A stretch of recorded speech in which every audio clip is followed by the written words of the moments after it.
Hi there. Hi, Louis. Having fun with balloons, I see. Yes, I am. Oh, looks good. Hey, listen, I need your help. What's your name again? My name is Le. It's spelled L-E. Huh, funny. My last name is Le Blonde. And I'm not blonde, but I guess you are Le. So we have part of my name here. Nice. Okay, well, I need your help. I'm teaching Physics 212. You know, Physics 212 is electricity and magnetism, which is quite a bit hard. Because you have this electric field and magnetic field, and you can't see the charges, and sometimes it gets pretty confusing. So I'm going to need your help to illustrate some of these phenomena and you know, make it visualize it a bit better. Well, look at this. This is static electricity at work. Great. Let's start with that. So yeah, what did you do to put the balloon up there? So I rub it against my sweater, and voila. Neat. Okay, let me try this with this styrofoam cup. So you rub it with your sweater, or you can rub it with your hair. So here I'm going to be using wool in a styrofoam cup. Okay. And it doesn't look like anything. Again, this is a weird thing sometimes with electricity. This is charge now, but you can't see anything. Let's try with your balloon, see whether it is really charged. Yeah. Repulsion, neat. Pretty cool. And yeah, so you get a great repulsion between the balloon and this, but there's more than one charge, right? Yeah. So let's see. I'm going to try now with silk on a piece of glass.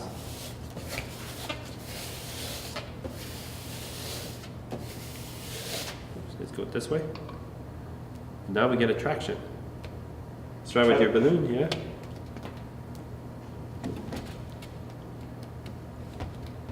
I need a little bit more charge.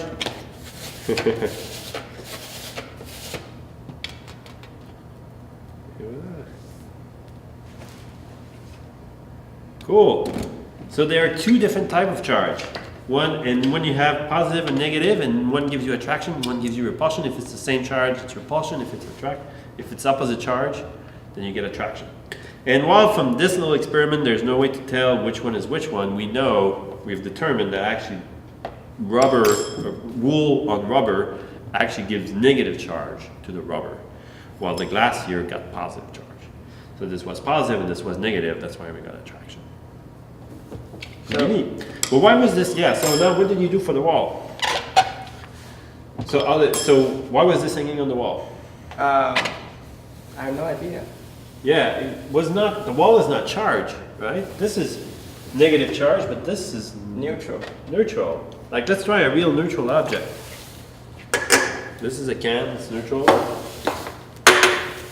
All right, what happens if I bring a charged object towards the can? Whoa. It attracts. Really? Is that a trick? Let me try it. I'm going to roll it this way. I would stop it. Whoa. This is neutral. Oh, I know what's going on. I know. It's polarization. Let me show this. If I have a can and it's neutral, then no charge, no plus, no minus. Then I have my can here and I bring the balloon, which is negatively charged. What it's going to do is that since this is a conductor, it's metal, the charge can move freely. And so the plus charge are going to get closer to the balloon, while the negative charge are going to get further from the balloon. And this polarization means that there will be an attractive force between this edge and a repulsive force, but because there's a distance, the net force will be attractive.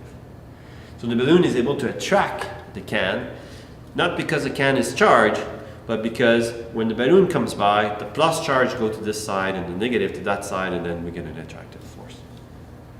Well, I think the same thing happens to an insulator like the wall. Yeah, the wall is not a conductor, it's an insulator. But it's polarized. It's polarized. Oh, I think you're right. Let's put your balloon there.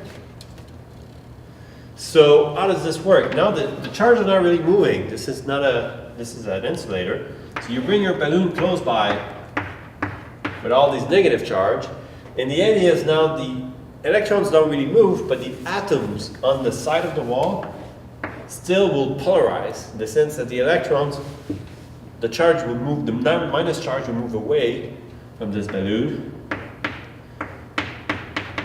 And everywhere on the surface, you get positive just next to the balloon and negative just away, and that will give you an attractive force between the balloon and the wall. Let me know if this is right, Louis. So a charged object will always attract a neutral object. A charged object will always attract a neutral object. Always. That's correct. It doesn't matter even if the neutral object is a conductor or an insulator. If it's charged, it will always attract.